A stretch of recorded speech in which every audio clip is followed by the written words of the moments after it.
You know, every year, thousands and thousands of new businesses are born out of this incredible surge of energy and passion. But let's be real, the harsh reality is that most of them fail. So what's the difference? What separates a fleeting idea from a business that actually lasts?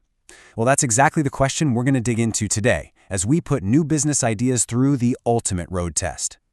And look, you absolutely need these things. Passion, conviction, tenacity, they're the raw ingredients, right? They're the fuel that gets an entrepreneur out of bed in the morning, totally ready to face what seems impossible. Without them, you wouldn't even get to the starting line. And here's where we hit the brakes. Is it enough? Because if passion was the only thing that mattered, the business failure rate would be practically zero. But it's not. The truth is, most new ventures, even the ones built on the most inspiring dreams, that just burn through years of effort and money only to go absolutely nowhere. So this question, this is the one that changes the game. And it's not about doubt, not at all. It's about being rigorous. The absolute best entrepreneurs, they wake up every single day looking for the fatal flaw in their own idea. Not because they want to kill it, but because they want to fix it before the market does it for them brutally. And that is the whole point of a business road test. Okay, so our first secret to finding those flaws is a big one. It's all about realizing that you might be preparing to fight in completely the wrong place. And it all boils down to a really key distinction that trips up so many founders. Let's break this down, because it's super important. A market, that's a group of buyers. They're people with a need. Think of them like the crowd packed into a giant stadium, all hungry for some kind of solution. But in industry, that's the group of sellers. They're the gladiators down in the arena, all competing to serve that crowd. They are two totally different things. And this, right here, this is the classic mistake. You can have a huge enthusiastic market, a stadium just packed with cheering fans, but that tells you absolutely nothing about how bloody the fight is inside that arena. Sometimes, a big crowd just attracts more and more gladiators, making it almost impossible for anyone to actually survive, let alone win. Remember the flash sales fiasco? It's a perfect example. The market was massive, and it was growing like crazy. You had all these recession-hit consumers who were thrilled to find deals online. But that super attractive market lured in a flood of competitors, turning the industry into this brutal, unforgiving arena where everybody was fighting over the exact same stuff. So here's the bottom line. Falling in love with the size of the crowd, the market, and completely forgetting to analyze the fight in the arena, the industry, is a classic and honestly an often fatal error. You have to look at both. So once you've figured out how to look at both the crowd and the arena, you need a strategy to actually win the fight. And that brings us to our second secret, one that was pretty much perfected by the fashion giant Zara.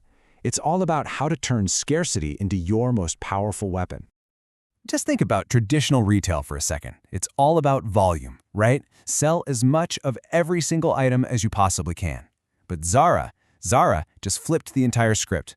They asked, what if the key to winning wasn't selling more, but deliberately selling less?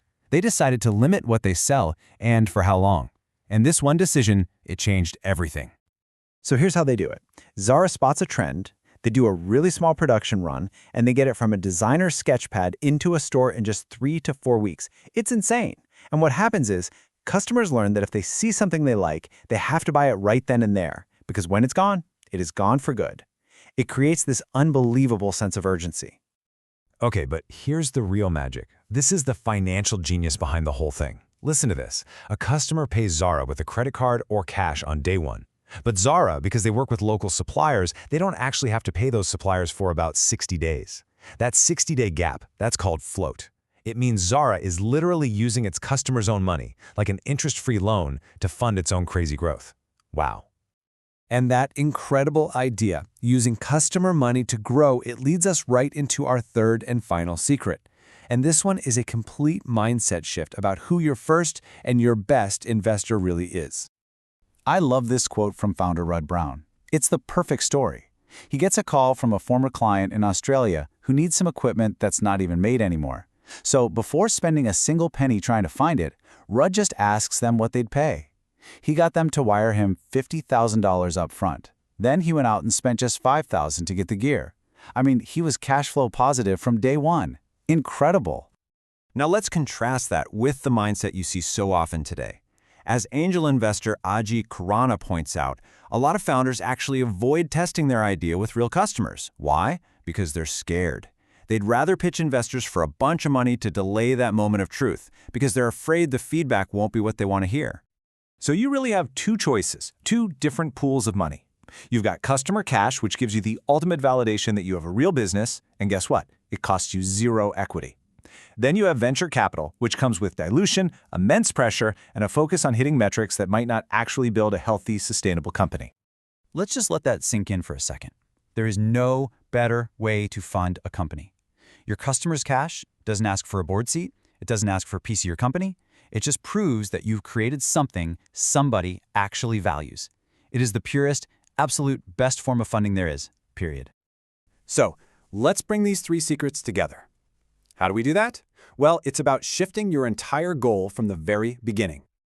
See, the whole point of a business road test isn't to write some beautiful document filled with a bunch of guesses.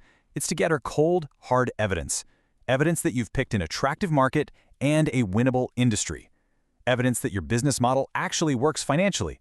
And most importantly, evidence that a real customer is willing to pay you for what you've created. And that leads us with the one ultimate question every single entrepreneur needs to answer. Your passion? That got you to the starting line, but it's the evidence that's going to get you to the finish line. So let me ask you, what evidence do you have?